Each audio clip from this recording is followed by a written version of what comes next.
Hello everybody, this is the Country Fried Gamers, where we open stuff and have fun. This is JW, and I'm going to go ahead and showcase a deck review of the deck I've been playing most frequently with the for the Game of Thrones card game. The deck was posted on Thrones DB by M. Bandera. It was played at the, probably going to horribly say this wrong, Goblin Baloney. That's funny every time I see it. Event. It's the first Italian regional earlier this year. That happened on May 14th. This deck came in second place.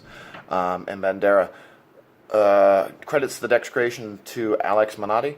The tournament is recorded on the Jousting Pavilion, so if you want to see how things played out or what the opponents were for this deck, go ahead and check it out there. I like the Jousting Pavilion. I use it every time I run an event at our local hobby store for the Thrones.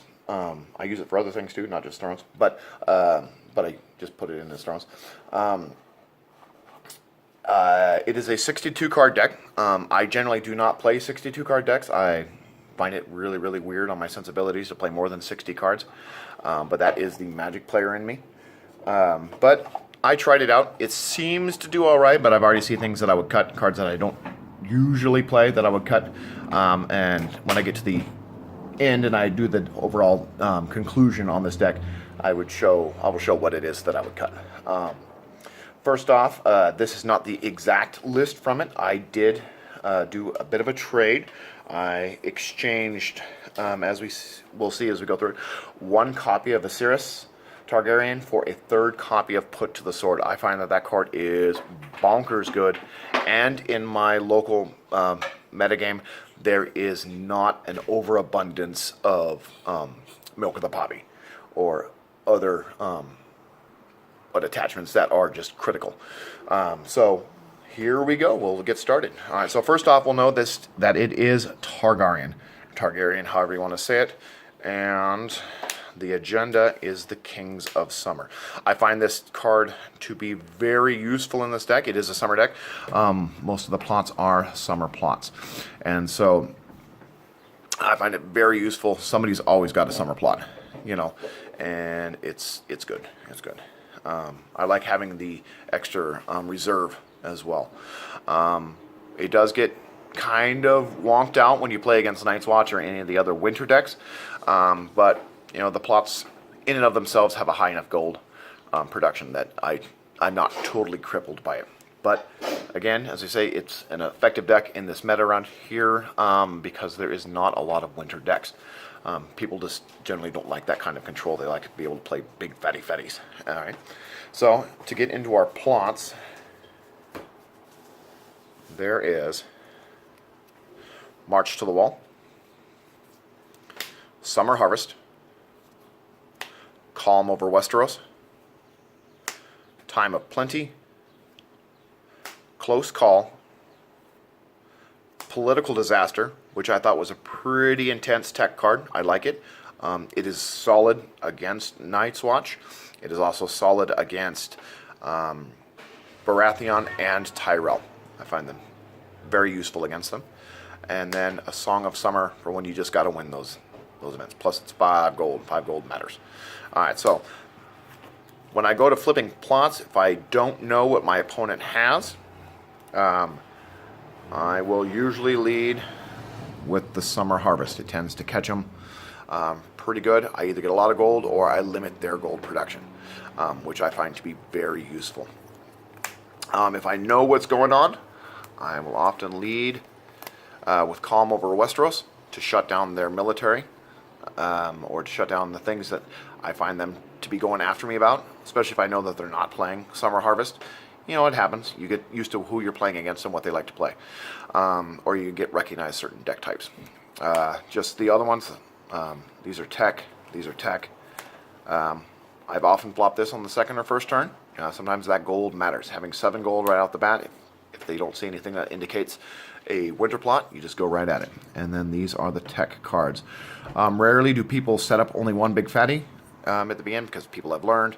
But when you are ahead, flipping over a March to the Wall usually means you win. Alright, so those are the plots. They are very fun. very solid set of plots. I like how they were able to come up with some good ones. Next we have our events package. Alright, so it runs 2 Fire and Blood, 3 Dracarys, 3 Blood of My Blood, 3 Nightmares, and 3 Put to the Sword. So I switched into 3 Put to the Sword from 2 from the original deck list that was posted online. I find that having the Put to the Sword in the hand matters a lot. It matters a whole bunch. I don't like it being taken out of my hand when I lose an injury challenge. I like having backups. Usually 1 Put to the Sword will win you the game. 2 Put to the Sword cements it. I mean, most opponents can't recover from a second Put to the Sword. I like seeing 1 early, and I like seeing 1 towards the late game. I find that a lot of the times the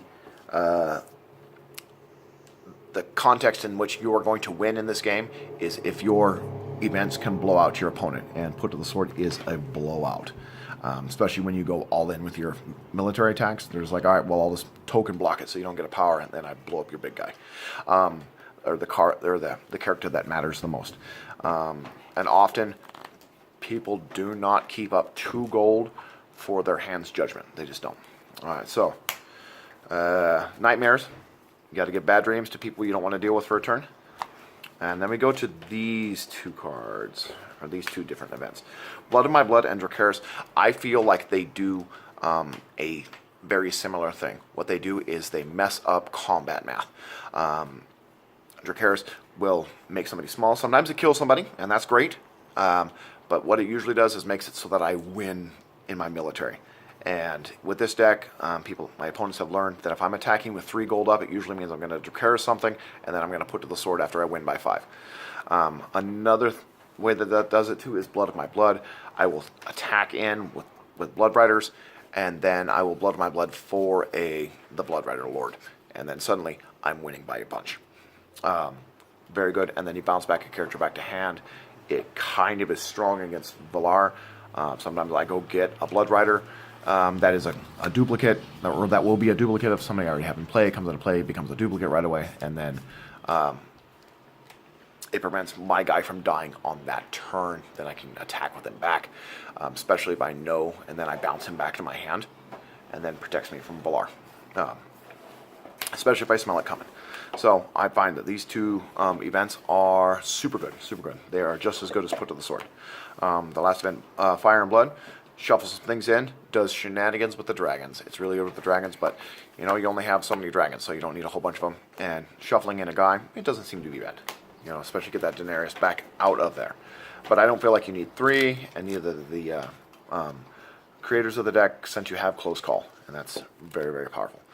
Alright, so then we have our Dothraki / beat 'em up package. Alright, so we have 3 Carol Drogos, or Call Drogo, but I like to call him Carol. 3 of the Devoted Blood Rider. Here's our Blood Rider Lord. This card is really good, really good. Awkward on the setup, but really good. 3 of the Aggos. Aggo's good. I mean, he stands himself. Sometimes stands somebody else. Usually he just stands himself. 3 of the Jogo. Really good. The stealth matters. The super attack matters because you're going to kill a lot of their people. Alright. Rakaro. I feel like he's kind of the weakest. I usually never go get him unless I just want the Intimidate, or I'm pushing for the claim. Right? You know, I claim, I get enough power, I win the game. Sometimes, you know, I usually don't go fetch him though, and that's why he's at only a 2 of his 6. But he's an alright card, but he's nowhere near as strong as Jogo, and nowhere near as strong as Aggo. So those are the Blood Riders. They work really well in conjunction with the Carol Drogo. What are you doing, Carol? Carol. Alright, so there's my reference to Walking Dead TV show. Alright, and then we have our Dragon package, which I put Dany into because she can use Dracarys. Very strong card. It makes it so that you win combat math. That's what she's all about, winning combat math. 2, Viserion, because he's the littlest one. and the ability to give stealth to Dany really isn't that important, but it is important, but it's not that important. Just a big fatty. That's good to attack with. I like it because this is a military deck, so we go after it military style. Rhaegal is the most important dragon, I feel. I always bring him back. He's the one I dupe most. Being able to stand Dany is good. Standing is really good. Plus the intrigue icon, super good, super good. And then, but all of them, they're all tricksy. You can win games by just having a gold and a dragon up, and then just bluffing it and attacking. You know, they just do it. All right, so now we have our utility characters. 3 Targaryen loyalist, makes things better. Only 1 Viserys, however we say that in these made-up names. I like him. He's good to die. He's strong on setup, but other than that, he's just a dude. They'll often try to kill him first, you know, before they put out their attachments. They're going to play attachments, but this deck really doesn't care about attachments. I don't care. I'm still just attacking you. A 1 of Magister Ilio. A 1 of Doria. He stands. She gains insight. A 1 of Quaith of the Shadow. Can send some people home. But just being able to sneak them into play when you can use that gold, when you're trying to do your bluffing and all that kind of stuff. 1 Miri. She just is strong on her own, but costs too much, and I really don't want to be bogged down with too many 7s. She's a lightning rod for removal. Ser Jorah, just a dude. I mean, he's powerful. He has an intrigue icon. He's only going to last. He's going to die. He's there to die. A Serial. Yeah, he's all right. He gives stealth to somebody. If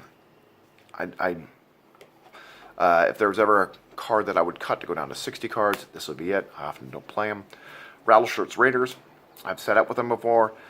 He seems all right. He's just redundancy for axing attachments that are hurting you, unless, you know, it doesn't matter. I often end up not playing this character either, so I might end up cutting that one too. But again, it's just relative to the meta that I'm in. A Littlefinger. He draws cards. Drawing cards is good. He makes some money. He's fair. He's a lord. You know, he's all right. He's all right. I do like him. I would play this over many other cards. Definitely would play him over Syrio if I had them both in my hand. Absolutely. Play the Littlefinger. So then we go on to our locations. We have 1 Plaza of Pride. I've seen a fair amount of people playing with more than 1. I like the 1 when you got it. It's good, but you don't need it. 3 Ilarios Estates. It's limited. Makes things cheaper. It's free. It's good. 2 Slavers Bays. I like that they went with 2 and not 3 because it is limited. You don't always trigger it, but you often trigger it. And you can kill people quick, especially if they're, or you not kill people quick, but you can make a lot of gold really fast. I like to set up with it, but I don't like to have a bunch of them in my hands because you're really not going to benefit of the power of the gold until turn 3, really at the earliest, unless they Valar away your board really early, and then you're just like, woo, I'm making money, so I can do whatever I want now. 3 King's Roads. I like it because it lets me win initiative. It also makes things cheap, you know, as what it does, but I would rather often just play it so that I have the +1 initiative to make certain, especially against the mirror match, so that I can make certain that they go first, so I can punish them for bad attacks. 1 Shadow Black Lane. You do win intrigue challenges. Often they'll try to keep their military guys around because they got to block, right? They got to block those powers, and they'll throw away their intrigue guys unless it's an intrigue deck based first, and then it doesn't really matter after that. You know, you play it or you throw it to a Palace of Pride or whatever. But when it does go off, it goes off pretty good. In fact, but I only play 1, and I see it so infrequently that when I do got it, I generally half the time forget to trigger its ability. And then the final card is 1 copy of Crown of Gold. Not really worried about playing things like Milk of the Poppy or anything like that because I don't care about what your guys do. I'm just going to kill them. I don't care.